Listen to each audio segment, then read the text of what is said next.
So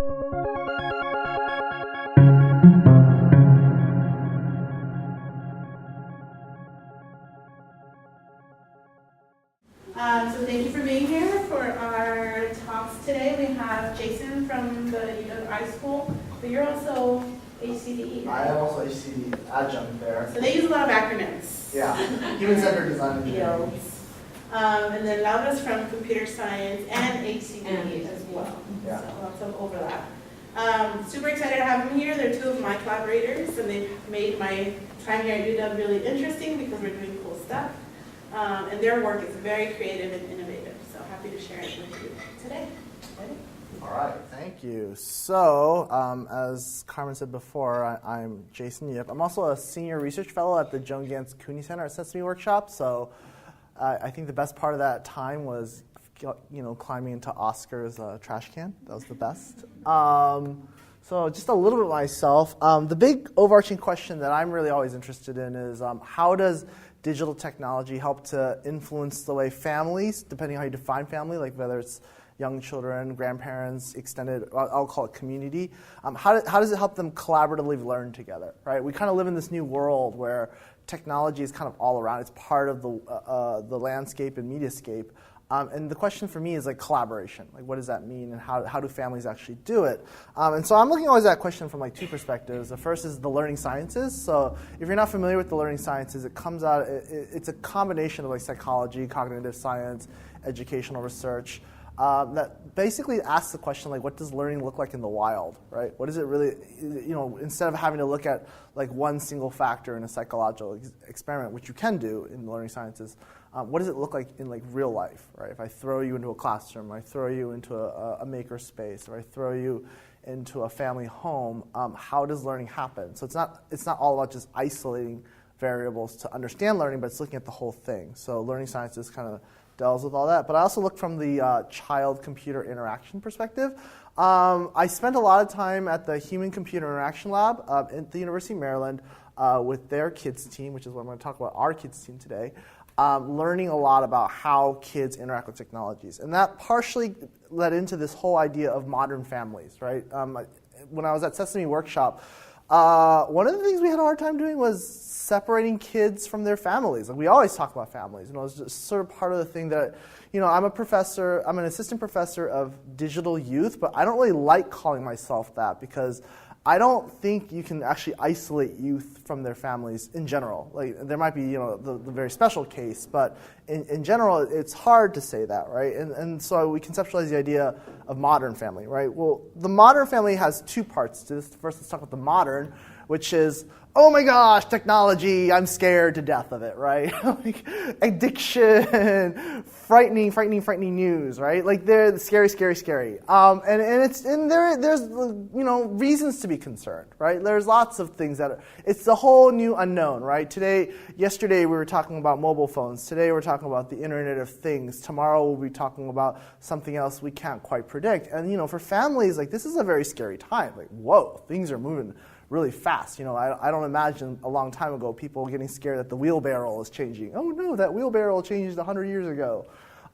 Things are moving very, very quick. And so the idea of fear is part of the family landscape right now. But there's this also idea of potential, right? What is like this big potential for learning? What is the thing that we can do that can help augment families together?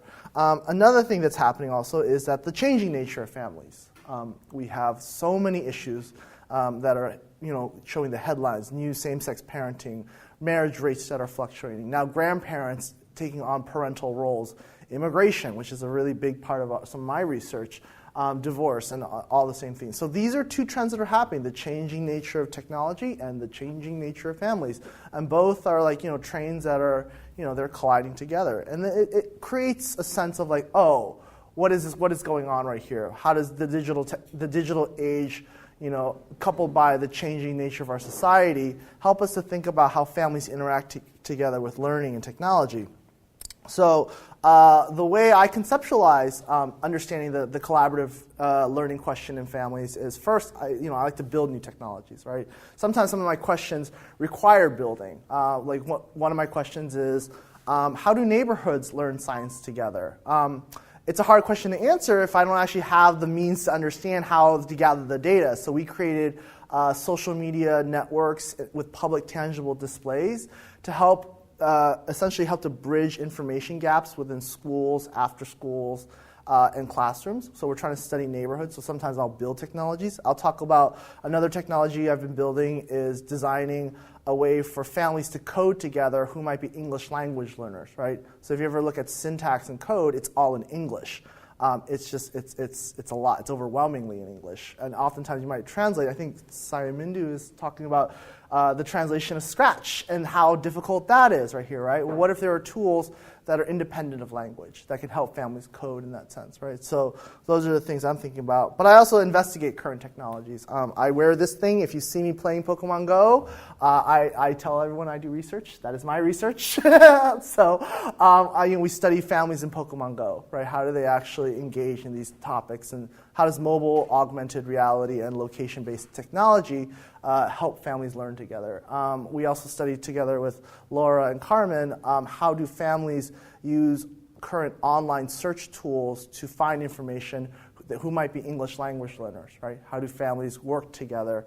How does a child who might have some of the technical skill set, and how does a family with some of the cultural skill sets work together to find the information that they need, right? So again, a form of collaboration and learning. But today I'm only really going to talk about the building of the technology, and I want to talk about Kids Team for a bit.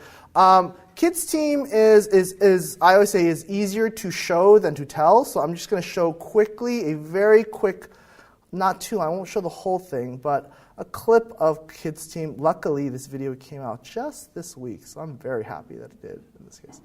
All right.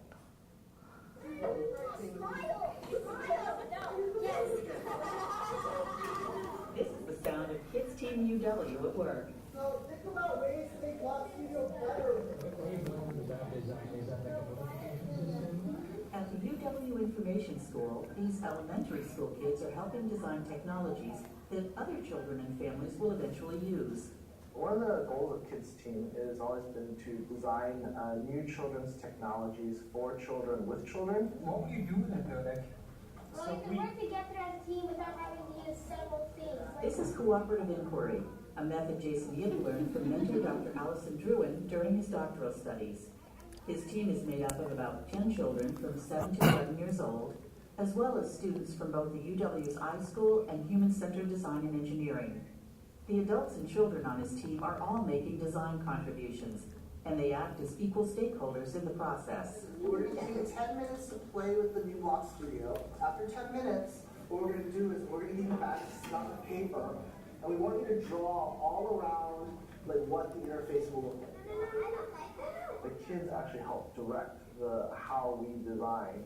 Oftentimes they'll tell us, like, can we do it this way? Can we do it that way? Can we think about even the structure of the design session? Like, oh, I don't really want to, design it this way. Can we try new things? And we'll listen to them. Okay, you guys, we're starting over. Jason's team works on projects with community partners like Microsoft, Seattle Public Libraries, Concord Consortium, and Seattle Children's Hospital. Today, they're working on Block Studio, a programming tool for children and their families. With UW Kids Team, I'm working on Block Studio, which is a system that I created to allow novices to make their own games. For me, working with Kids Team is invaluable because this is a system that's made not for experts. It's aimed at precisely the opposite kind of user, a novice, maybe even a novice who can't read English text. So what these kids do is they help me think like a child, and they're experts, but they're closer to a child novice than I could ever be. And so they help me find gaps and flaws and problems with visual design that I would never be able to find on my own. This is the thing I drew there, was the thing I did on the computer, and then I added things that I wanted to do right here. I added a chat box. This is different from usability studies, where a group tests the prototype, gives feedback, and leaves. These kids are involved much earlier in the design process, and they get to see the results of their suggestions. They also develop a relationship with the adults on the team. So we do a lot of wide variety projects that could involve designing the actual artifact, which is the technology, or it can be projects designing the actual implementation, which could be a learning activity along with it as well. You can communicate with touching that. And then if you want to talk in different languages, you can just try. I don't like surprise, like every session, never. I always walk away with like something that I'm like, yeah, I would never have thought of that idea. This thing could be a lot of different things. It looks like a rock to me, though. But my friend might not know what I'm talking about if I just say the rock. So I can just drag it into my chat. Dragging the icons into the chat window, that's really smart. I like that a lot. For the kids, it's all just fun. They make friends, eat snacks, and play with computers and art projects.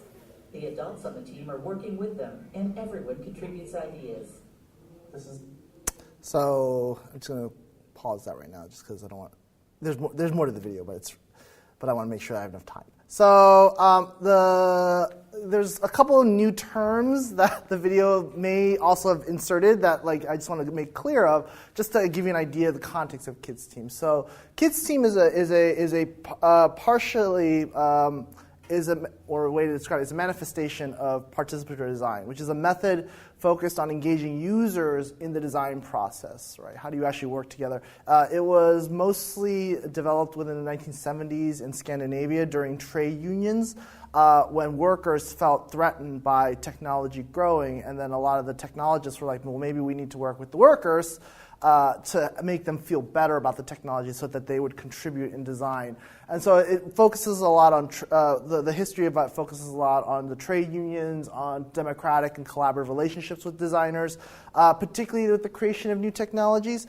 There's one word in there that came up called cooperative inquiry that I'll talk about in a moment. But one thing that I want to say that I always make sure people know about is that not all participatory design is the same. So a lot of people they'll throw that word around and say, I'm doing participatory design. And I'm like, well, which version, which brand? You kind of have to know this. Sometimes with it, so on the scale of being from informant to partnership, we might have something called informant design, which is I work with kids, but I'm not necessarily interested with partnering them. I might try to take information. I'm more interested in gathering data from the children, but I work really closely with them, right?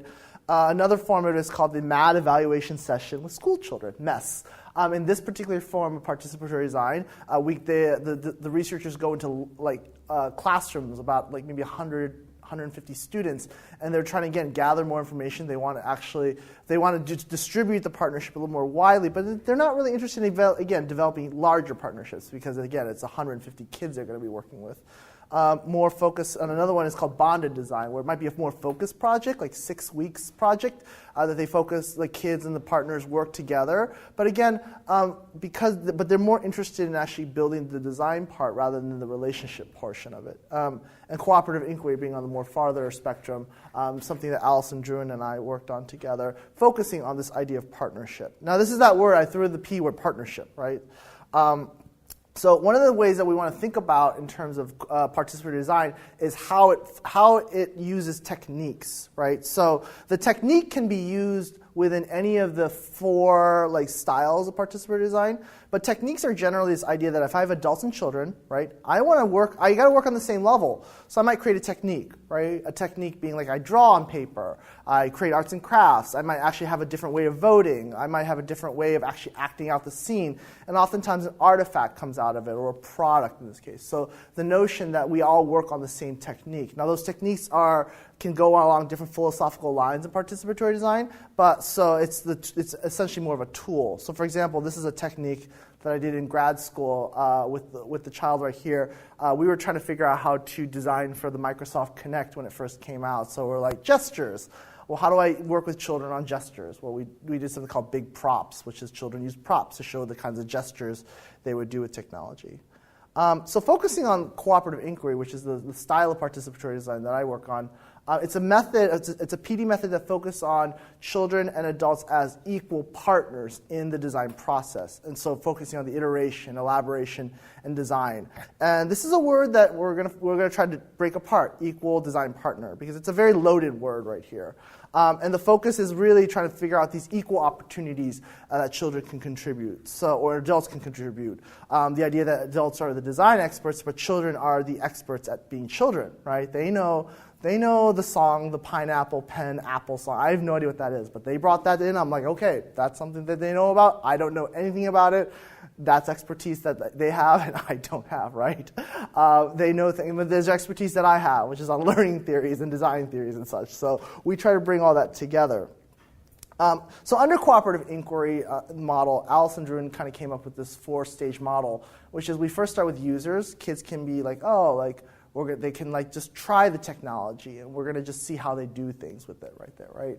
But it's a very small circle because the user actually has very little influence on the design. Whereas the larger circle means that they're testers. Oh, I might bring a kid to a lab and do usability tests, or I might go to their homes and try to test out a technology, right? Again, it gets, again, a little bit more influence. Those kids have a little bit more. We might have them as informants. We might have them come in and do interviews and start asking, like, hey, like, what did you think about tell me about technology in your everyday life. And in that sense, like, we're doing a lot more on being able to just kind of pull out information, but not quite still interested enough as this notion of a design partner, right? Design partners is this idea of equal opportunities and equal stakeholdership, right? And again, the larger the circles means that the more influence the user has on the design. But we so for like 20 years, roughly about 20 years, people started using the word equal partnership. Oh, it's cool, like we're working with kids, it's this equal partnership. But then for 15 to 20 years, everyone started arguing with each other in the child-computer interaction world. They started saying, that's not really an equal partnership. And they're like, yes, it is. No, it's not. Yes, it is. No, it's not, right? This happened for 15 years in the literature, back and forth, back and forth. Finally, like about like 2014, 2015, I was like, we need to actually define this word. Like, it's time to finally break down like what this thing is. So we got this paper published in SIGCHI this year, just trying to find out like what is it, and like let's just break this thing down right here, right? So like last year, basically for about 36 CoDesign sessions, I recorded these sessions with the same kids for about that time. Each session is about 90 minutes each, so Tuesdays and Thursdays. If you ever go to Blodell Hall, it's loud. It's really loud. I feel really bad for whoever's lecturing there, but it's really loud because 90 minutes just screaming children. And a total of about 13 children worked with us for the year. And in this case, we collected data such as like videos and photographs of those sessions. We interviewed the kids and collected field notes and autographs, really asking the question like, how do adults and kids interact with each other, right? Do we actually have what might be an equal partnership? Maybe, maybe not, right? So the focus really, the question was like, what kinds of both the adult and the child right here. So what we found was that like, with Allison's model, that it was missing. There was something missing right there, right? She talked about users, testers, informants, and design partners. And we argued that like what's missing is actually knowing what the adults do, right? So we were like, oh, like how did we miss this for 15 years? Like we didn't actually even think about this, right? So we conceptualized the idea that if a child, so the circles are split in a way that like they're far apart. Like the inner circles are far apart for a reason, because what we are saying is that like adults are very far apart from the children. So if you see a child, if you perceive the child as a user, you will act as an observer, right? I can observe children very far away from a park. I did that with my Pokemon Go study. I never once talked to a child. I just watched them very far away and wrote notes down about like what they were doing with Pokemon Go. I can even watch videos of children, never even having to actually even be in the same space. I can watch them through a two-way mirror in that way, right? Far apart. Next, we have the idea of a test facilitator. So if the child is a tester, then you as an adult might be a test facilitator. You get close to the child because you've got to be like, oh, hey, child, like I got this like totally cool technology. I'm going to give you 30 minutes to try it out. Could you tell me what you think, right? So you're a facilitator in that sense. But you have to probably be next to a child to do that.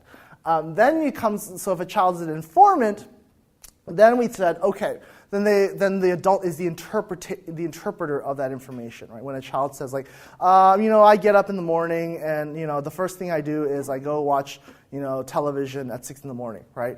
So the adults have to interpret that information, and they're trying to figure things out. And then we finally say that they meet in the middle as a design partner. So again, as the circles finally come together, it means that like design partner means that they have to have this sort of equal level. But I still haven't answered the question, like what is a design partner, right? It's this unicorn question. Everyone's been asking, like, what is it? You still haven't answered it. I'm like, okay, we're going to try to answer this question, right? We're going to try to figure this out. So so this is our first stab at answering this question. I don't guarantee it to be the right answer, It's just that we were the first to try to say it. So, so if anyone else has a better interpretation, please add on. Like we would love to hear what you have to say. But the framework for equal partnerships requires 4 parts: relationships, facilitation, design by doing, and elaboration together. And these 4 things are actually really intertwined and connected, and I'll talk about how each of those 4 parts play together and why they're important. So under relationships, we talk about this idea of a spectrum of balanced and unbalanced, right? So if you're designing with kids and you really want to do an equal partnership, you can do it from the unbalanced side, which is you just don't care about being their friends. Like, you might just come in and watch them, and like you might interact with them, but you're very quiet, or so it's socially far from the children, right? You're not interested in actually getting to know like what their pet's name is, or knowing that one of our kids has a Pokemon Go, like plays Pokemon Go all the time, or one of our kids bothers his brother, right? A balanced partnership is when the adults and children actually start to develop more of a friendly relationship, right? Kind of silly, but it's really important because it establishes the notion of trust, that children can be honest to you about the design.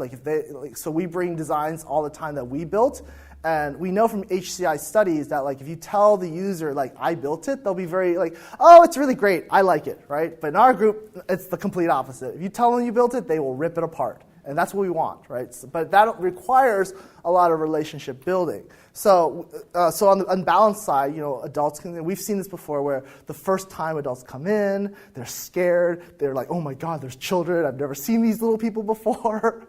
And other times where other adults, or the types of adults that we've worked with before, who know these kids. I've known these kids for 2 years. I'm going on to my 3rd year. When I was at Maryland, I knew some of the kids for 6 years. So that starts to build. It helps a lot. Next is this idea of facilitation, right? So if you have a design session, it's unbalanced in terms of the partnership if the adults facilitate the session. If they are the ones giving the orders and, you're going to do this, you're going to do this, you're going to do this. We're going to have snack time, circle time, design time, discussion time, right? And that's the way we're going to do it for the rest of our time. Whereas we believe what balance happens is when the adults and children facilitate the session together. We've had children lead kids team before. We've had them actually co-lead. We've had them actually take the data and decide where to put the data on the wall and decide okay, I think the data fits here. We've had kids tell us, I don't want to do it today this way. I think we need to switch it around and add this other part. And we're like, okay, we're going to change our plans right now because you said this, right? And that's really important, the idea that children can actually facilitate that design session. Next is this idea of design by doing.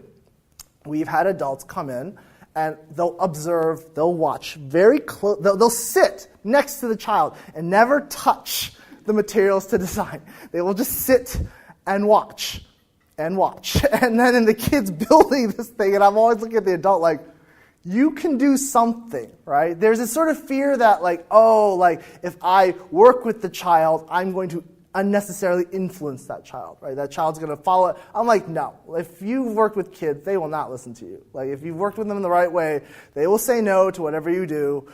It's fine to work with them, right? It's fine to insert your ideas. Rather in design by doing, it's when the adults and children work together in the design or the building of the artifact. They might draw together. They might riff off each other's idea. An adult might first start out by saying I'm going to start drawing a rocket ship, and a kid's like, yeah, oh, I like that rocket ship idea. Can I add this candy cane? I'm like, yeah, go ahead, add candy canes to the rocket ship. Go ahead. Right? So this notion that, again, even though you might be in the same room, same place, trying to facilitate design partnerships, doesn't come easy. Lastly, it's idea generation, right? It's unbalanced when we feel children are the only talk to the adults, right? If it goes back to informant design, where the kids are, I'm going to tell you what I think, right? Here's my ideas. And that sounds cool as a partnership. Yeah, we're listening to kids. Isn't that great? But we argue that actually, it's a partnership when the adults can actually mix in and intergenerate their ideas. And a lot of people argue, well, wait a second, you have a very utopian thought about participatory design. How can this be? How can this all happen? And for us, it's well, no. If you have a really good, honest relationship with the kids, you can go ahead and interject your thoughts and ideas without fear that they're going to accept them. Because if anyone has their own kids, you try to get them to go to bed at 8 o'clock. No! It's they won't, right? It's the same thing happens over time. They start feeling like they can rebel and they can push back on ideas, on things like that. So we feel that's part of the thing that happens. So really quick takeaways is that like equal design partnerships, we argue they're not binary either or. It's not as though like, yes, kids team is equal partnership like all the time. It's 24, it's the best. No, I would completely disagree with that. Like there are times where like I have to put my foot down and say stop hitting the other child. Like that's not a partnership at that point. So we argue that it's very contextual. Like moments you're going to see partnership and moments will pass. And they take time to establish. And that we believe that the dimensions themselves are interlinked and intertwined.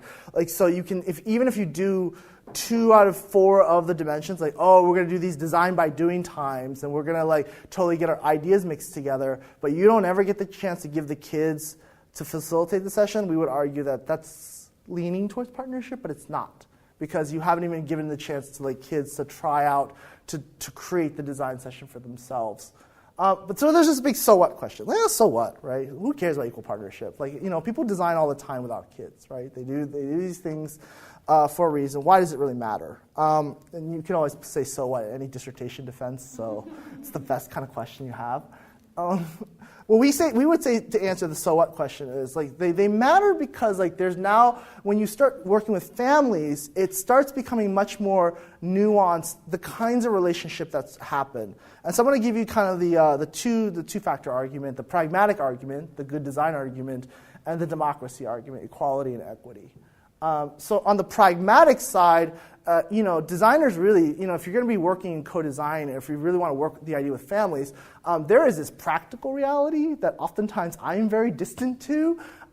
Families face economic challenges, tensions, technological infrastructures, cultural factors, they all play within it, right? And I'm not saying that like we shouldn't do interviews anymore, forget these surveys, forget these interviews, like, Carmen's work, why should she interview all these people, right? Like we should throw all that, we should work with families. I'm not arguing that. I'm arguing that like bringing an equal partnership framework can help augment all those information that we already know. And that there's oftentimes with learning, there's very implicit things that happen that we can't capture unless we actually work together with families, right? We can see who plays the boss sometimes in the families. We can see how pass back works around. We can see sort of these things. As we work together with families, we can actually observe a bit of what happens. The democracy argument for me is this notion that like we need to think about this as a democratic society. So we talk about equal being equal opportunities, meaning the same opportunities. We also need to think about equity, the allocation of resources and effort to help overcome obstacles, right? Well, we need to think about equity as part of this, right? And that in a democratic society, if we argue that we live in a democratic society, parts of our design should be democratic. That's my argument, that like a good, healthy democratic society allows people to have a say in some of the things that they design, and that there should be opportunities, and that we have to make those sort of equities possible, because equality doesn't work out in this case, right? You really have to think about equity as part of it to promote equality. And that our argument is that like this framework that we're talking about with equal design could actually help to check and balance other kinds of designs, right? So if teachers are working with designers, if people are saying, I'm doing participatory design, I think it's a partnership, we're like, well, let's check it, let's see, right? Are you letting your teachers like facilitate these sessions? Are you letting them actually having a say in certain things? Patients and doctors are a really important one right here. Senior citizens and designers, right? Are we arguing for a sense of equal partnership or not? If you're not, you could just say you're not, right? But we're arguing that like, well, if you're going to make the claim about partnerships, you better, make sure you check and balance and see these things. The future of this work, as I sort of conclude, is it's my plug right here. Is that it's hard in kids team because I'm not going to lie, we do get children who come from more affluent backgrounds. We have the gender, we have the diversity in terms of ethnicity, but we don't have socioeconomic, and it's really hard because kids have to come to campus here. We're going to do the traveling circus routine and start doing kids team public library. It's a class that I'm starting in the fall. I'm passing this information out so you can pass to other people, that we're going to go to Columbia City Library and work with children there on a particular project for that library and try to apply these principles of equal design, collaborative design in that sense. Another part of is this idea of inclusive co-design. This is work from Kylie Sobel. She's a pretty rock star grad student in human-centered design and engineering. One child, I don't know which, I think the child on the left is neurodiverse and the child on the right is neurotypical. And so if you're going to start building technologies that think about inclusion as part of learning, as part of collaboration, My argument is then I hope that like the techniques themselves, the methods that you're applying for the design are also inclusive themselves.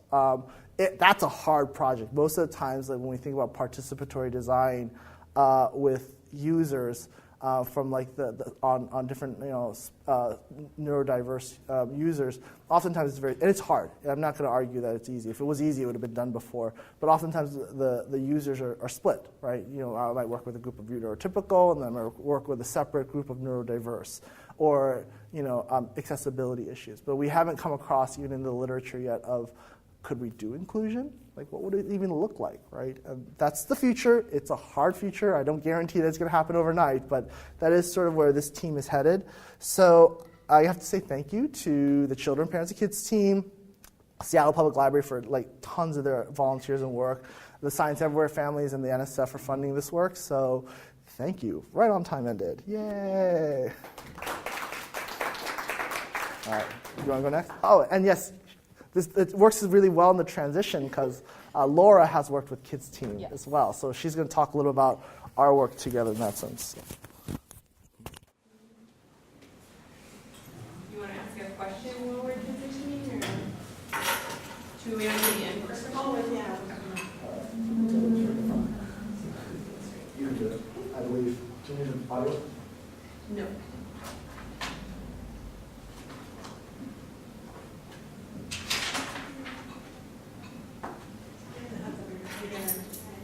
I'll ask you a question. Yeah, go for it.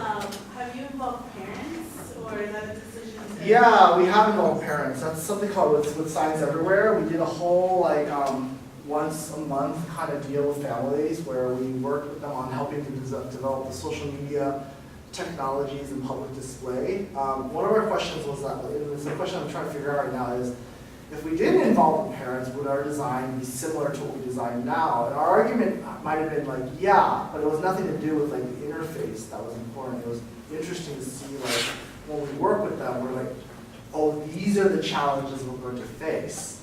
Okay, like these kind of arguments, so it's not about just although there are some things that change with the interface based on what parents wanted. But we would argue that like, yeah, when we worked with them, it was like seeing those subtle things that happened, the way they learned, the way they interacted. Yeah, like, it was worth it. All right. Okay, so I'm Laura Pina, and a little bit to my background, which Carmen already mentioned. I'm currently a postdoc with split appointment in the computer science department in the human-centered design and engineering department, and I completed my PhD at UC San Diego in the computer science department. And one thing that this definitely highlights that I like to build tools, so that's kind of what you'll see, that even though I really like to understand the problem, my motivation is like understand the problem to then think about how to build social technical tools around the problem space.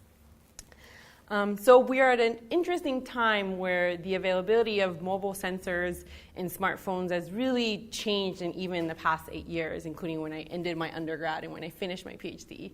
At the time of when I finished my undergrad, a lot of these sensors were still in labs, so we had to come in, have participants do a couple of exercises for us, and we collect data. But now these are readily available, where now people can use them as part of their day-to-day life. But as the heading of this slide really shows, it's really focused on one person tracking themselves, and mainly also focused on adults. So really designed towards adults tracking and understanding their data. But in the case of families, and in this case looking at parents and children together, this runs the risk of decontextualizing many situations, for example, health. We know that the health of parents and children is highly interconnected, and more even though we know that there's a lot of situations where, for example, diabetes, ADHD, and poor sleep quality is connected between parents and children. So sometimes it's genetic, but sometimes it's just habits and qualities that we're kind of having trouble in. So today I'll be focusing on sleep, but I have done work about specifically ADHD, of helping parents that are undiagnosed and children that are diagnosed with ADHD how to cope and manage ADHD together. And there's actually interesting work that just came out about a review on the literature of building technology. And if you really look at it, most of the work is really focused on individuals, and less work is focused on different units of designs, not only families, but in the sense of also communities and broader groups. And so this really also highlights the point that we've really focused on an individual user, which is a great unit of design to start with. We kind of want to start with N of 1 and then kind of build from there. But it runs the risk of really decontextualizing ripple effects or habits that people need to tackle together. So one approach, the naive approach, is where we could start, could be that we could think of like, well, okay, we could build something for every family member, right? Where like we do one thing for the grandmother, another one for the parent, another one for the child, another one for the mother, and so on. And while this is definitely a start, and I've definitely dealt in this direction, you'll see a little bit of that today. Again, it also runs the risk of not taking into account the shared experiences that health could take place at homes, right? So a lot of the times we eat together. Well, that means in this kind of traditional model, if I'm eating the same thing as my spouse, I would have to enter the data, and kind of it's like a duplicated task that we have to do, right? Like I have to add my meal, he has to add his meal. But there's also a lot of work that shows that like the burden of tracking is usually really high, and so people tend to really quickly stop tracking, right? And so here there's a potential of like, can we leverage these shared experiences where I could enter information on behalf of my spouse, and then we both have that data and not have to duplicate that task. So there's a lot of these things that if we just think of the traditional single user using single app tracking themselves, it kind of just doesn't take advantage of these shared experiences that in the case of families we have. So broadly speaking, my research has kind of looked at what are the similarities and difference when it comes to designing family informatics compared to personal informatics. In personal informatics, in my field, is usually the entire space of building technology to track or manage. It could either be health, but it's also looked at other contexts such as finances and so on. But again, it really takes this model of a single user tracking themselves and doesn't take account all these social aspects. And so I really think there's a lot that we can borrow and a lot that we can adapt. So that's kind of what I've been looking at, is like how can we adapt, borrow, or what are the differences that we need to take into account in the family context. So as I said, today I'll be focusing on sleep. There's a lot of work that also shows that parents and children affect each other in sleep. And the interesting thing was that it doesn't have to just be typically healthy families. So there was a recent work that showed that if your child has a chronic condition that's affected by sleep, both parents and children are struggling with sleep. But it also happened that in their control group, which they weren't expecting, the typically healthy families also had poor sleep quality. So this really made me think about like, okay, how can we address this kind of like at a family level to help families address this regardless of considering the child having a chronic condition or not. And I spoke with some of the researchers, and one of the interesting things that they thought was that every time they would meet with the families, they'll be like, well, you just need to, it's your kid that's a chronic condition, so there's all these ripple effects, so you're not sleeping well. But they really weren't expecting that with the typically healthy families. And so I'm kind of taking a bigger picture and thinking about how do we help families as a whole understand sleep, so then they could perhaps, and ultimately I could help them understand how to build habits towards healthier sleep. And so we were very fortunate to work with researchers in the med school and the nursing school that focus in particular in juvenile idiopathic arthritis as that one of the groups that is affected, kids that are affected by sleep. This is a chronic condition where the causes are so poorly understood, and it's diagnosed in the U.S. by 20%, and children as young as 1 year old experience joint swelling, stiffness, tenderness, pain, and limited range of motion. And there's a strong understanding that when children experience poor sleep, it creates an arthritis flare. So there's a lot of work that they believe that if kids can actually maintain healthy sleep habits, they could reduce the number of times they have an arthritis flare. But there still lacks a lot of research to have not only access to their sleep data, but also have parents and children have access to their own sleep data to understand what they need to tackle. Or if sleep is the problem, in other cases it might not be sleep the problem, but since there's no data, parents are usually sent back home saying, focus on sleep. And so some parents are like, I know it's not sleep, but I don't know what to do, right? And so we're trying to also bring transparency and help families have access to their own data so they can tackle those situations. So to really understand how to design for family sleep, we did a couple of things. The first thing is that we did these family home interviews. So we were able to interview 10 families that had a child with JIA and 14 families that were considered typically healthy. The requirement to participate is that all family members living in one unit of household had to participate. So we had parents and children together, and I think we had one grandparent in one of the interviews. We had a variety of family structures, and what I mean by that is that we had co-parenting, divorced parents, single parents household. So we had a little bit of diversity there, and the kids ranged between 5 and 17.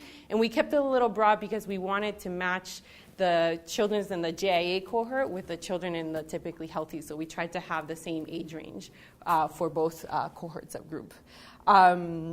And of the 24 interviews, we tried to, as much as possible, to push to do the interviews at home because we wanted to kind of make it in the context of where sleep takes place and where morning routines take place as well as evening. So we tried to kind of do it there. But there were a couple that we needed to, especially the GIA, because they have to come from as far as Eastern Washington, Alaska, and Idaho, and all these other things. Sometimes we just interview them at the Children's Seattle Hospital because that's where they could meet before they drove back home. And in addition to that, we also wanted to make sure that we had kind of the child's perspective, because here we were having both parents and kids, and I'll go a little bit over my protocol, but we were having them kind of have conversations over my questions because we wanted to also gather a little bit of the collaboration of how do they rely on each other, what do they do together, what works, what doesn't work. But we also understand that sometimes children modify their answers based on their parents being around, and so here's where I was able to collaborate with Jason in that we had, at this time, 3, but now we've done 2 more, 3 participatory design sessions with children, and these were, of course, typically healthy. But it also gave us context of how they perceive sleep and health and all these other things. And so we tried to really implement the same protocol that we had done at home, but in the context of children.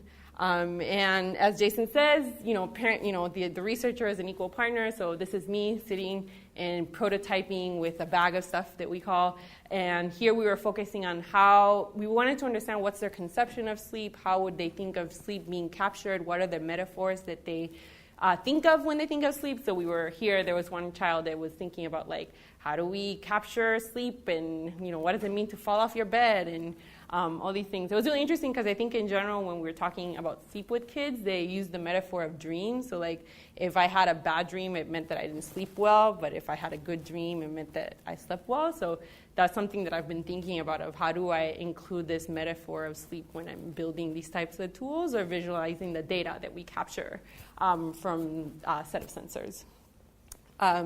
So a little bit about the protocol. Beyond just asking questions, we wanted to also understand, when I started talking to these parents, I really noticed that they've actually don't have a lot of experience of using tech or long-term. A lot of them would say, I can't afford a $100 Fitbit. So they didn't really have a lot of that experience. So in addition to understanding their motivations of why they wanted to tackle sleep, there also had to be a little bit of here's the state of the art, here's what sensors do, here's what the data looks like. So we had a bit of an overview of here are the existing modes that we can capture sleep and what it means to capture sleep. And that started creating conversations about oh, that's what you can track. Okay, so this is what I need, or here's what we struggle with, or here's what we know, here's what we don't know. And in addition to that, then we went into discussing representations of sleep, right? So the first was kind of input capturing data, and this now here's how you can visualize sleep. Does this make sense? And so we kind of we presented a summary, but we tried to discuss products on the market as well as work that's been published in our research community to understand what it makes sense in the case of families. But this representation was really focused on kind of, again, this traditional single user viewing their own data. And so then we came up with our own versions of extending that understanding to be okay, now this is everyone's data together, right? And we came up with different versions based on what the literature was discussing of how to view sleep data at a family level. And so this really helped us because it helped parents and kids kind of think of different perspectives, like how do you get the data, how do you understand the data, how do you view to get the data, and it also created opportunities to discuss issues of sharing data and privacy, even at the home setting, which I'll talk a little bit at the end. So the findings here are very focused on this particular study. I won't go into all of them.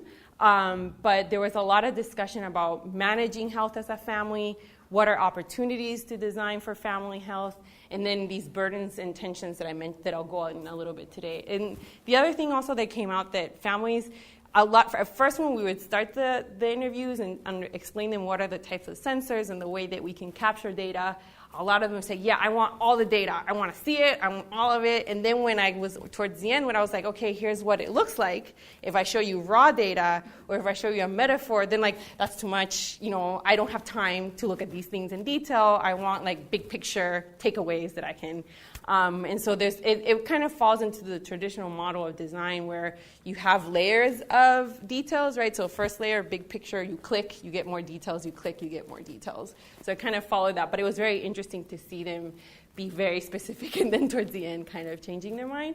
And the other big thing that I think it's something that we have to think about a lot as designers, as in the case of families with JIA, they really talked about how to move the discussion from like you're sick to kind of like this is part of your life and kind of gearing towards normalcy. So a lot of the families talked about, I don't constantly want to be reminded that this is a chronic condition that we're all living and managing together.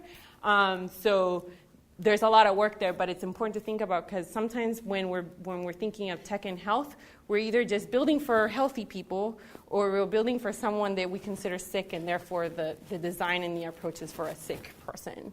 And so there's still a lot of work to do there, but it definitely came up a lot, especially with the families that have children with JIA. So I'll be talking a little bit, a couple of the quotes, and just then closing where what are design implications that we can think about when moving, again, the lens from personal to family informatics. And because we have quotes from 3 different cohorts, the color will represent different things. So the GIA, typically healthy, and then PD for the kids team quotes. And so one of the interesting things we found is that, which makes sense, is that families that are typically healthy organize themselves differently compared to juvenile arthritis families.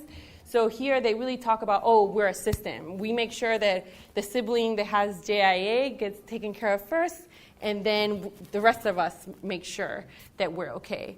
Versus in the typically healthy families, they really talked about, like, we don't have a structure, we don't have a plan, we kind of go as we go. And this is interesting because it means we need to not assume that there's a specific way that families manage health. But also, there's also flaws with this. In the case of the JIA families, we also saw that means that perhaps siblings and even caregivers, their health kind of becomes a second plane. And that's not good either, right? Because first of all, caregivers need to be healthy just for the fact that I know their priority is to take care of their child. But if they're not doing well, then they can't take care of their kids. But also we noticed that siblings were also felt a little bit set aside and whatnot, right? So it makes sense to do that, but maybe by explaining and presenting health data and sleep data as a family, there could be motivations of like, we need to tackle this together. It's not the child with GIA that's having sleep problems. We're all having sleep problems together. And this also means that with this, that there might be a little bit more work in understanding how to support them or how to identify a common goal that they want to track together.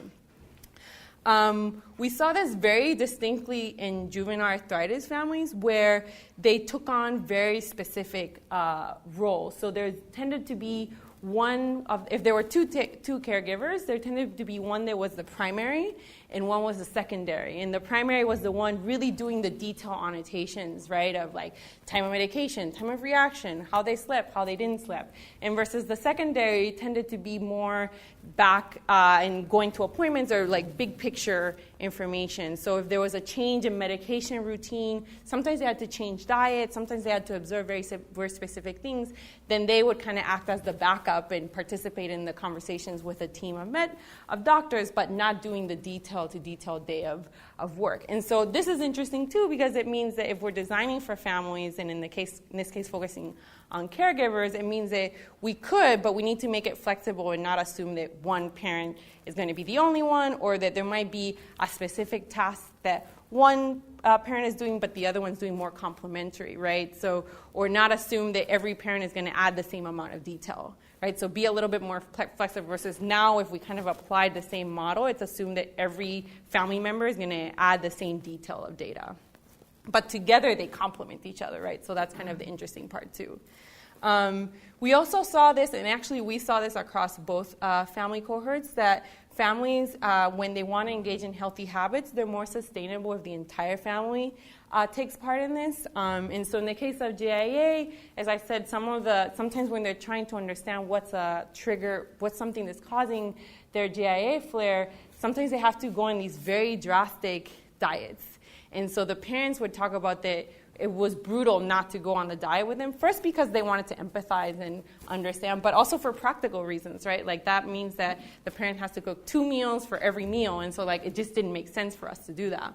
And we also saw this in the families, in the typically healthy families, where in this case they talked about sleep, and they said that the father was struggling really with sleep, and the only way he was able to get more hours was to shift everyone else's sleep time so that he could get the hours that he needed. And one thing I forgot to mention from the beginning is that we went into talking to families about sleep, but then the conversation went everywhere else because they're like, let me tell you all the other things that affect my sleep, right? And so this is how the conversation about diet and physical activity and all these other things came up. So we intentionally went into sleep, and we did focus on sleep, but there's so many other ways in which this family context came up as part of the discussion. One interesting thing is that it's also important to consider baselines for each family member. And if we think about it, this makes sense, right? Like the number of calories that a child needs is different from an adult. This is the same for a number of steps. In fact, if we use, like, say, Fitbit to track steps, a child, because their steps are smaller, their step count is going to be larger than an adult because they have a bigger, stride, thank you. And so a lot of the parents, when we started showing these visualizations about sleep, they would talk about like, well, I'm going to be confused if you're treating all of us at the same level. You need to give us some baseline so that we know what do we need. And so this father said, yeah, exactly. Like my son that's 12-year-old needs less, he shouldn't be getting less than 9. But my daughter needs a different amount. And then for myself, I just need 8, right? And so this means that it's not just about showing raw data numbers of the number of sleep hours, but also finding ways to normalize them or to help them make sense in the context of age, gender. And in particular with the GIA, they also talked about, it's like, we don't think that the typical recommended sleep hours applies to us because by default we just can't sleep that much, or my child can't sleep that much. And so that reminder of like, your child's supposed to be sleeping 10, they're like, that's not useful because we just can't. And so it's almost, they also talked about like, we want appropriate sleep recommendations for our family setting or comparing with other JIA families to see like, are we getting good enough sleep within our context and our situation? Shifting a little bit the conversation about children, that also came up when we were showing all these different types of artifacts, where this child that was 12 and had GIA and really has lived with it through her entire life, she really talked about, like, I really like this because then I can have more control over it. I want to enter it myself. And she would talk about how when they were going through different treatments, the doctors definitely put them in part of the conversation, but they felt like they couldn't keep track of what was going on or what medication they were on and so on. And so I don't think we should rely on children adding everything, but I think there's an opportunity to integrate them more in the process of tracking rather than just being passive participants in the process. And we also saw this a lot in the participatory design session, and one of the things that really stood out is that we had a session where we were just like discussing child-friendly Fitbits or health apps or diet apps and whatnot.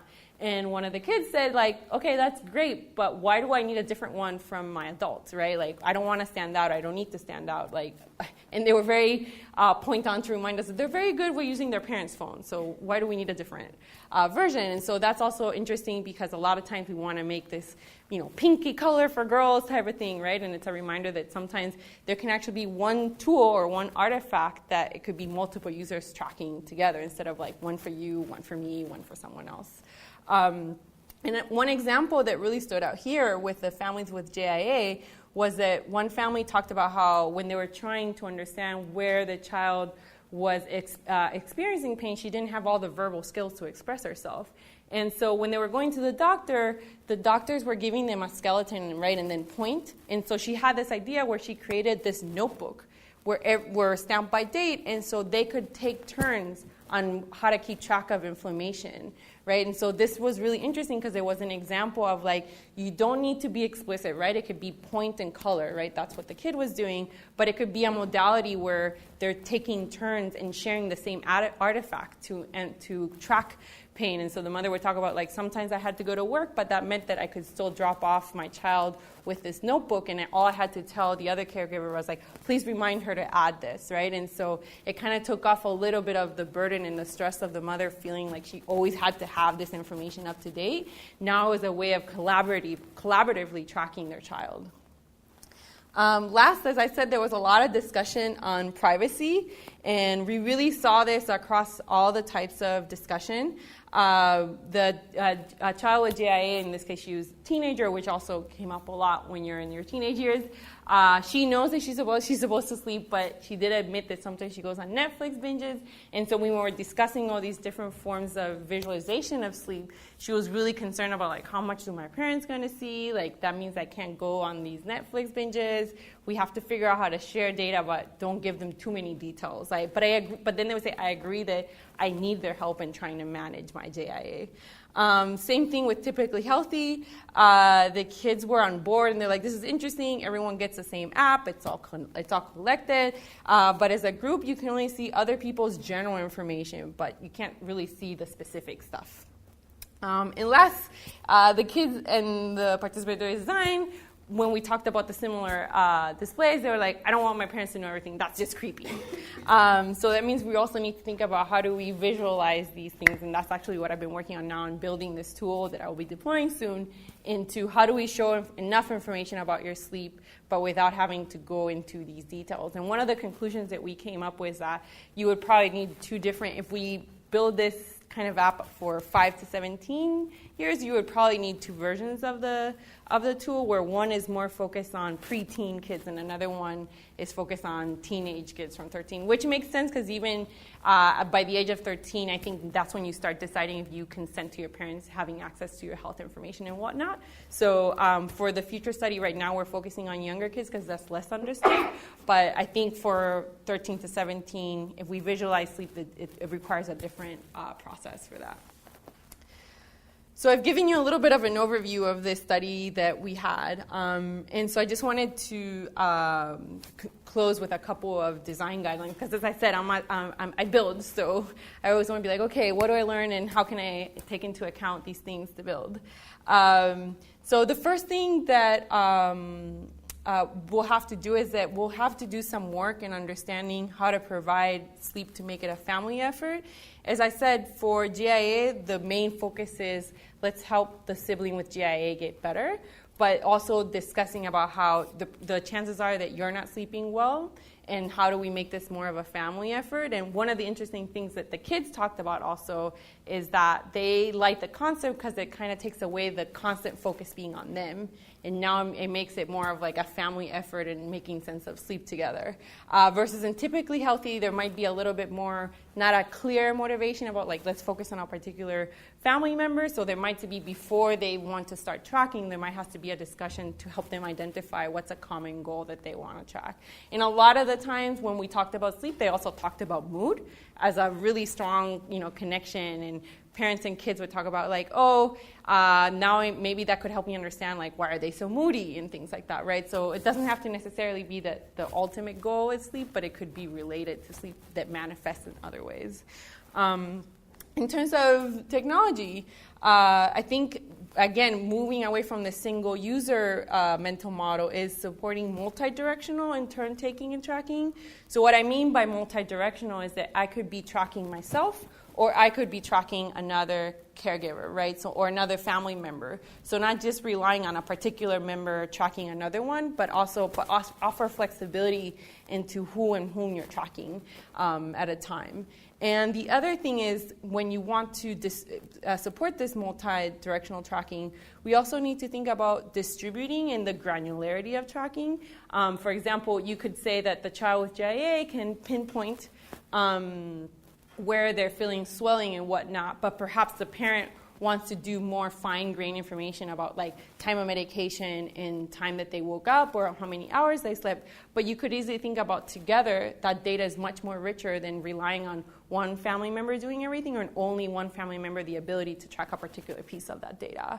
And so this, again, is something that we don't think about when we're trying to design for health. We kind of assume that one person is just going to add every piece of detail, and this has the potential, again, to lower those burdens of how do we track everything we want, but perhaps not relying on the responsibility. And caregivers talk a lot about that. They get nervous that they're missing a piece of data, right? So this could take off that load of perhaps the secondary caregiver can add big picture information, right? But the primary one can add more of the specifics of that. So that's it for today. Thank you for listening. And again, I'm very fortunate to work with a slew of collaborators, including Jason that's here today.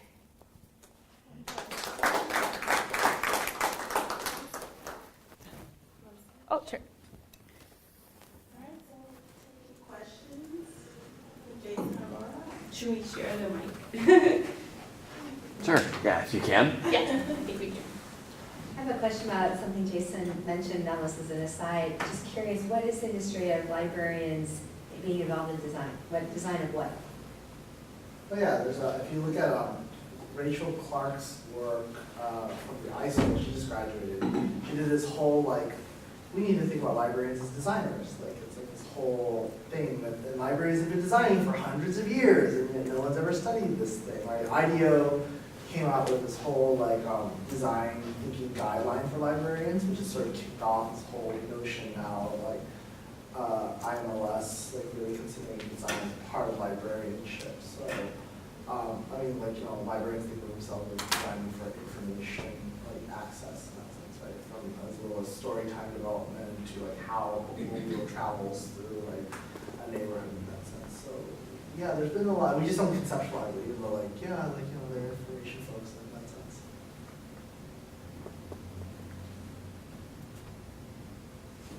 And just to follow up on the first point there, first, thanks to both of you for interesting presentations.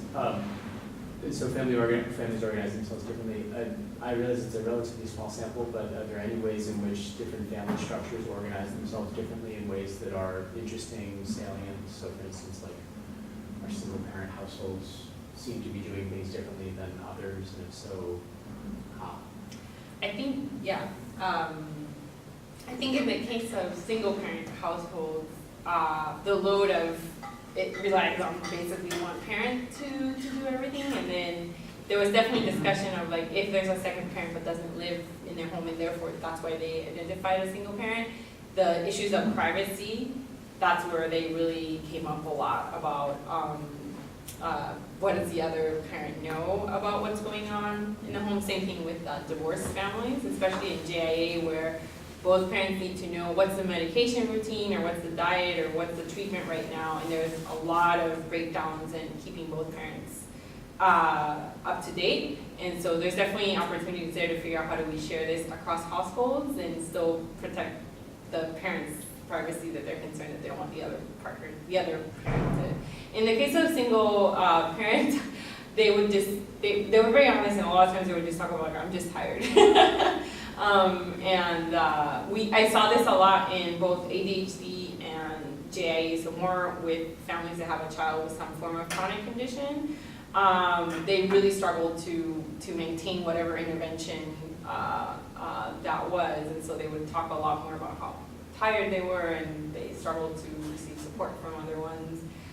So they're kind of they're basically doing everything. And they both talked about, I wish my child could start, or there were tools to help them engage more in whatever's going on so that they can learn more about triggers in ADHD of how to self-manage those triggers, or in the case of GIA, learn that sleep is a priority, and you should figure it out. We should think about that. Did that answer your question? Thank you.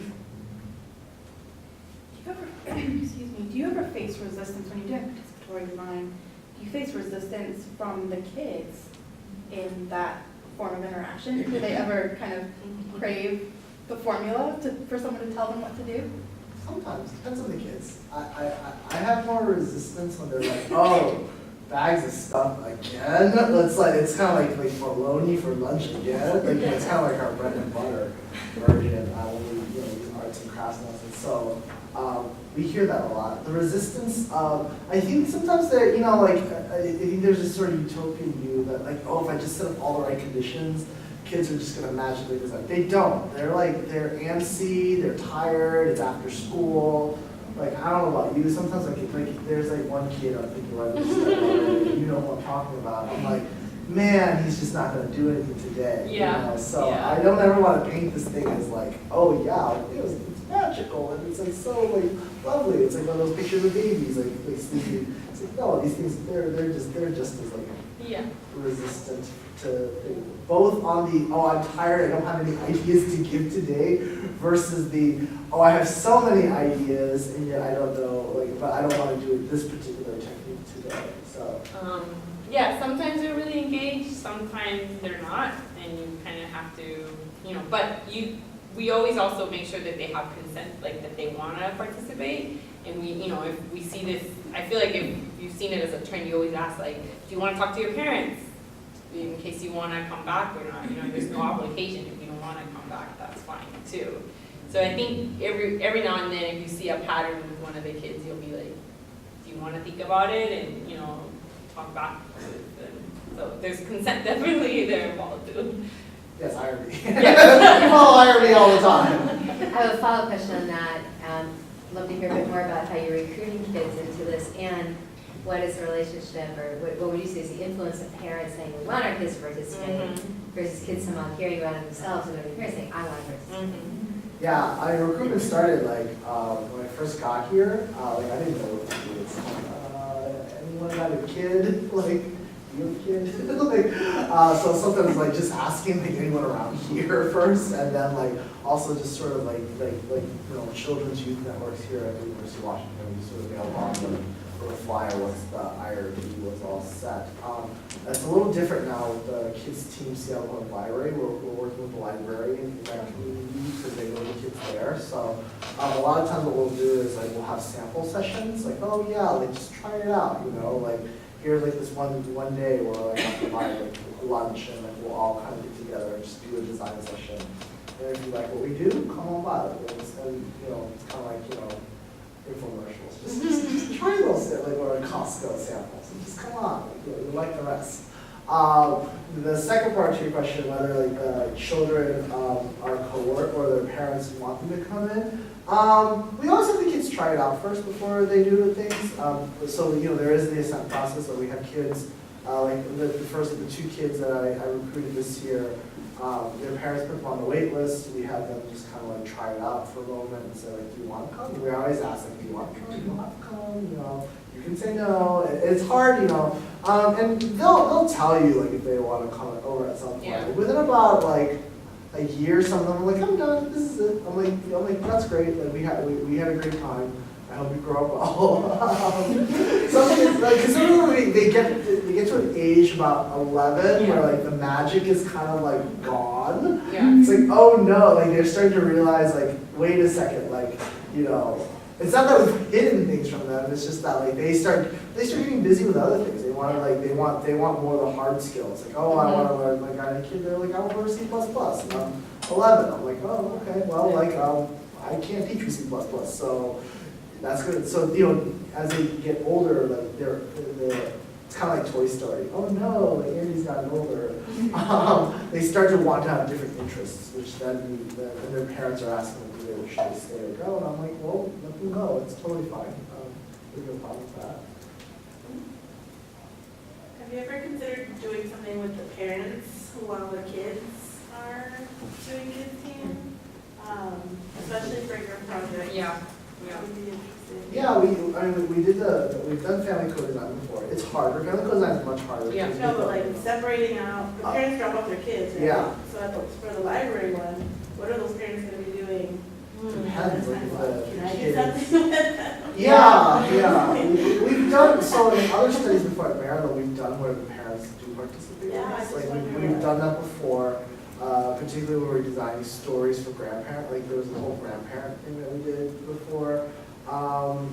For the most part, some of the it depends on the project. So it really depends, like, if they, a lot of times, because University of Washington parking is terrible. Yeah, so then the library, you're gonna have. The library might be a little bit better. Captive audience. That might be. And we're doing a whole design thing on video games and storytelling. Like how can the design of video games help libraries engage in storytelling? So that'll be really interesting, particularly if the kids are in the local neighborhood around that area where the Seattle Public Library would be. So for JIA, this is the interesting question we've all had before. Yeah. Like, what do we do with families, like, when they're in the waiting room or things like that? Yeah. You have a lot to say about that. Yeah, for families that have a child with a chronic condition, kind of the traditional model that Jason follows of having them come in, it gets really, like with the J, I have to email them 10 times to get them, because also when I would say, oh, I want you both to be part of the discussion, there's like somehow that was more inconvenient somehow, but and same thing with ADHD. I haven't been able to do a lot, and it would be difficult to ask them to come here. So there might have to be something in the waiting room, but the downside is not as a group, it would have to be that dyad, right, or whatnot, of parent-child while they're waiting to see another doc. Because sometimes in the case of JA, like, they'll try to book them so that they see every specialist in one day, but there's a little bit of waiting in between. So you could take advantage of that, but it wouldn't be the cohort of kids together and the parents of kids together.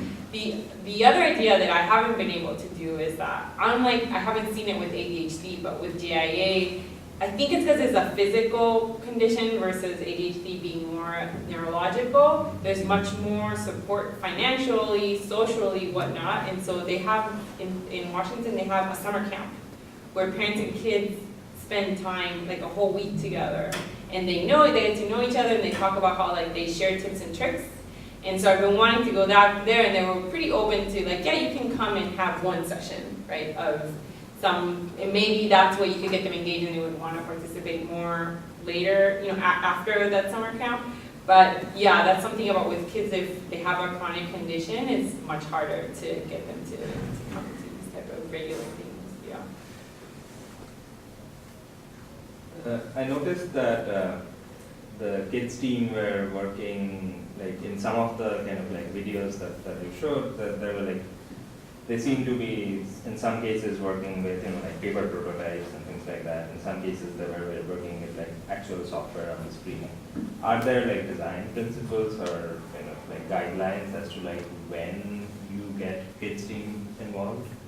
Yeah, you can do it as late or as early in the stages. Like we always say, like early is good. Like start using the paper prototype with the kids, getting your ideas. But that doesn't always happen. And sometimes you're just like, oh, well, I had my idea. Like Rock Rule in the video had already developed Block Studio kind of farther ahead. And then when he first found me like 2 years ago, he was like, well, I still want to know more. And I'm like, oh, well, let's do this together, right? So we've changed it a lot, quite a bit based on like the kids' feedback. So it can start at any time, right? There's really, to me, honestly, there's really no guideline as to when. I would say earlier is good, but like if you can't because of reality, even just getting some feedback like from like the later stages will help out. This is the tension we had. We had a conversation at Interaction Design in Children with a bunch of industry folks, and they were on a panel.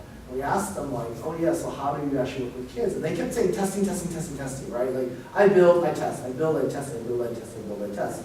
And they go through like 7 or 8 rounds of testing. Part of it, like the whole crowd of professors in the group, we don't just do kids team, they do other forms of co-design. We're all kind of squirming in our chairs, like, oh my gosh, you could reduce the testing down so much less. Like you'd save money if you just work with some kids kind of at certain points of this design. Because we can help, like, yeah, it's good to have big, large end samples. We like that, that's good. But that gets very expensive. And sometimes we just, if you have kids who are pretty insightful and honest. Like they'll give you the feedback you need, or you can also work with them as well. But there's also this idea of like some of our kids like they become like experts in certain, so they have blind spots too. Like, oh no, like they have blind spots now. Like I can't believe it. Like we got them to this point where like they don't see the they see a certain way, and like, oh no, we have to go out and test. So it has its limitations that way. When they're working on the same thing over and over again, like they will like, oh yeah, like they'll see like an expert rather than like a child. Yeah. I was just gonna add that designing for children is similar to the discussion of accessibility, in the sense that a lot of times in the software engineering, like we build and then we'll be like, oh, how do we make this accessible? And then it's like this last minute feature that we're trying to fix. And it's almost like if you understand the space, you can integrate that as part of the building concept, versus at the end it's kind of like an add-on patch. And so then it makes it really difficult to address issues that perhaps testers did, right? And so I was unfortunate that in some of the sleep stuff we did more, we started from scratch, where we did more like understanding what's their concept of sleep, to then testing wireframes of the actual tool that I'm trying to implement. And so that kind of gave me an idea of across. And there was one, again, there was like the consistency of like metaphors and all these other things that they kept bringing up. And then I helped with another study about understanding, what's it called, where if you have lung issues, they always ask you to breathe through this machine to understand the spirometer, yes. And so they've been trying to build one more like that is cheaper and you don't have to be at the hospital, so you can start collecting data regularly. And they were like, oh, we're having trouble with kids, but it was already built, and when they went to kids team, they were like shocked about, they had the concept of how kids would blow it. Oh yeah, how did they go? Yeah, they were like, oh, like they were like, yeah, why don't they know how to blow and follow the instructions? And it turns out that it was just completely the incorrect mental model, right? So now they were having even trouble, like they were too attached to that, and the engineers were having a really hard time stepping away and being like, let's take a entirely different approach to how to help kids learn, because you have to learn how to breathe in a particular way too. So you have to hold it this way and then go, oh. And so there was a little bit of an assumption of how people would use it. It turns out 101 variations of that. Yeah. And so there was this an incorrect mental model of how kids were going to use it. So again, it was now have to, not in just changing the way you build it, but it really required the designers themselves to change the mental model that they had about how to use it. So tell me how it went after. Did you ever look at the video, like afterwards? I haven't looked at the thing. No, just when I talked to them. Oh, yeah. I was curious about that. So I'm curious. You mentioned you had in your you broke down the process and you had analysis, and then you didn't talk very much about analysis. Oh, yeah. I don't know. Maybe that's just another paper or something, but that's something I'm very interested in how, especially like kids do or understand analysis, or how they might influence the kind of analyses that people. I think you're more expert at that than I am. So, I don't know that.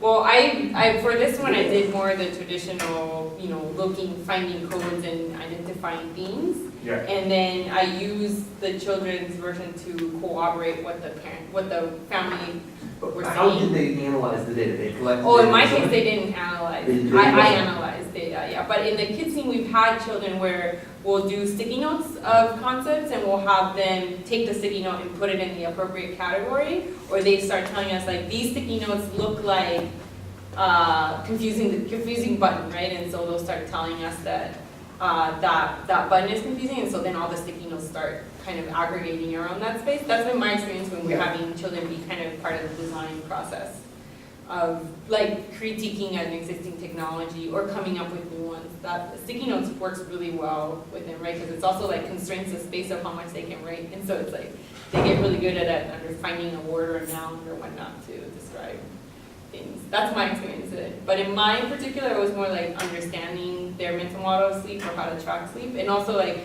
how do they perceive their parents when they're sick or when they're sick, to just get a sense of how they think about these things. So when you deploy it, are you going to then have your participants analyze their own data? I'm not there yet, but when we deploy, and I could show like a little prototype that I have, they will basically have a view of their data. So and that's also different from like our collaborators in the med school, where they always think of participants of like data collection, but they never give their data back to participants. And so that was, I know, that was foreign to me because sometimes they just need to understand the problem. And so in some of the JA families, they had participated in a study where they were using Actigraph, which is like a closed loop, like you don't have access to the data, you need a specific software and specific tools, and requires knowledge of the space. And so they're like, yeah, we wear this for 2 weeks, but we have no idea what happened. And so I'm not the only one, but in human-centered design, we take a different approach. We're like, yes, there's a lot of opportunities to collect data for medical reasons, but that doesn't mean that they don't have access to their own data. So in my case, I can show you what I have, but they'll basically have access to their sleep data, and that's where what we're trying to capture is like, what's the discussion and things that happen now that you have access to your own data. And so you have any suggestions of methods to, like, if we deploy in the wild, which that's our plan, right, like a 3-week perhaps study for the first round, to capture somehow what's the conversations and things that are going on. I was like, oh, well, you're really not sleeping well, you're like really feeling really tired or whatnot, to then understand how do they tackle this together. Suggestions you talk to me. Okay. I have another question for Laura. Yeah, do you want me to put up the prototype? Would that help? Yeah, that would be great. Yeah. It's a video, but Oh, yeah. cool, yeah. I want to see it. I haven't seen it in a while. Yeah, you haven't seen it. This is the real one is still not as pretty, so I'm just going to show the wireframes of it. But go ahead, yeah. We can look at the wireframe first. Okay. Well, it'll take me a little while to find it, so go ahead and. All right. So I think like one of the things that's interesting about like the self-tracking, sort of one of the like self-tracking like conversations you did is like the place that, or like the people who have the most utility in like self-tracking are also the people who are like sick and have a lot of, but also the most burden, or like tracking is like the greatest burden. And it seems like the amount of sort of like the amount of tracking, or like each marginal amount of tracking may not be as informative as like the previous. Right? There's a certain like there may be like diminishing returns to the amount of tracking. Yeah. And I'm wondering about like how would you design for like being able to make use of whatever information they're able to track, and then also maybe like if they're tracking more than, if the additional information they're tracking isn't actually that informative, can you like give them feedback that says like, oh, maybe, you know, track less, or like. Yeah. So it sounds like you're going towards, and some of the people I work with in CSC are thinking about self-experimentation of like, we know, for example, JA is one of them. It's a very unique issue where like my triggers are very different from Jason's triggers. Same thing with like IBS is another one, or headaches, chronic headaches is another one, where some people it's light, some people it's caffeine. And so we've been trying to think about like, instead of having you track everything all at once, all the time, to start walking you through like a scientific self-experimentation process where you start taking out variables to understand, is it caffeine, is it sleep, is it, you know, that you ate really late at night and that's why you're not feeling well the next day. So this is actually pretty recent, but we've been thinking about like, how do we create these models so that you can then focus on specific aspects of tracking. And then you eventually, first you want to lead to the hypothesis building, right? Where you start playing around to feel like, oh, it looks like it's caffeine, and then you do the experiment to test your hypothesis. Yeah. So maybe you well, that's one way to do it. Yeah, so maybe you don't like start asking them to track everything. You just randomly say, okay, this week you're going to track this, this week you're There's going a to little track bit of that, yeah. Like for example, in IBS, and the same thing with JIA, the doctors are like, we want everything. And then it took like, there was a family, it took 4 years to figure out what was the trigger. And I was like, we can do better than that, right? Like, we can do better than that. There's a way to do that. You look at adaptive tracking. Yeah, definitely. Or you could have, I mean, real experiments, self-experimentation. Easily just create a way of randomization, right? Yeah, today exactly. you have whatever. Today you don't eat meat. Yeah, so that's what we've been doing. Rice, tomorrow you don't eat Yeah, whatever, that's what we've been like, doing. every day you find out. And then the trick is to help them walk them through so that they actually follow the experiment, right? So there's a little bit of a trick there, but we think that's more sustainable than asking someone do this for 3 months and track all these things at once to understand that. Yeah, so that's one way we're trying to. That's really cool. Yeah, that's one way we're trying to tackle that. So, So this is like a video as if like I'm clicking around. Oh, doesn't show up. Never mind. Okay. So, yeah. So one of the things, going back to kids, one of the things we learned is that at first we had real faces, and the kids were like, no real people, blah, blah, blah. And we've totally, this is a mock-up of like version 2, but now one of the students that I work with came up with their own avatars, and we tested the avatars, and the kids with JA were like, that's like their favorite part of the entire thing. And because it was fun, and it was cool, and it wasn't about being sick, right? It was like, you pick your avatar and stuff like that. So we haven't even updated a version from here, right? So the idea is like, this is kind of like you wake up first thing in the morning, and everything's kind of linked, right? And so the idea is that the sleep data would come from Fitbit to lower the barriers again of having to track all this information. So some data would be self-reported, and the other one would be coming from Fitbit. And so this is kind of me, I'm clicking, and so here, that was one of the other things that the kids said. They were like, make it funny, don't make real, like we had like kind of the traditional happy face yellow, and they're like, you're from the 90s, you're so old, and so we're like, okay. So we came up with, we were trying to use SpongeBob or these other characters to describe things. And one thing that, for example, when we, as computer scientists, sometimes we just want to use text, or we just want to use images, and both kids on the JIA and the typically healthy were like, these things are, they basically said that things are subjective, right? That like I feel different, and so I need text to describe that image, but I also want image to kind of get a sense of what that means. So here this person is kind of like saying how they're feeling, and so then the circle then gets filled up with their sleep. And one of the things that specifically in the GIA, but also typically healthy, told us that we want to enter mood before we want to enter sleep, because if I see if I didn't sleep a lot, it's going to make me feel bad, so like don't let me see that first. And so we're still testing concepts here, but so here, since we're making it for kids younger than 13, again, the idea is that I could track on behalf of my child, or my child could add their own information if they want. And then one thing they came up with from kids' team is that they wanted like this moon to represent sleep, of sleeping together, or like stars if you slept well. So we've been trying to figure out like what does it mean to represent sleep together, and for a moon to filling up as kind of like this family effort thing, and also represent, again, these metaphors that represent sleep of stars and moons and whatnot. And so this would slowly be filling up, right, until the moon, you kind of fit your thing, and like if you slept well and you feel good, like the kid's like, oh, how about a star? One thing that we saw with the GIA that we would have to tinker a little bit is that because they struggle, some of them struggle with sleep, they were like, oh, I don't know if I need a specific goal. Like the goal might make me feel bad, so maybe tell us to sleep, but don't tell me like if I reached my goal or not. And one thing, if you notice here, right, is that we're using this donut metaphor, but we're just telling you how many hours you slept from the data. We haven't provided the detail of like what time you went to sleep, what time you woke up, and this was kind of one of our first ways of big picture. The parents were like, I just want to look at big picture, and also kind of appeasing with like, everyone doesn't need to know the specifics of hours of sleep, but then just to briefly, just really quick, then you can kind of go in to see yourself, right? And then it clicks, then you can see more of the specifics, right? And the GIA said they wanted to know that because they want to understand, like, if they're turning in a lot at bed, it means they're in pain. So they want to understand kind of when they're restless or not restless.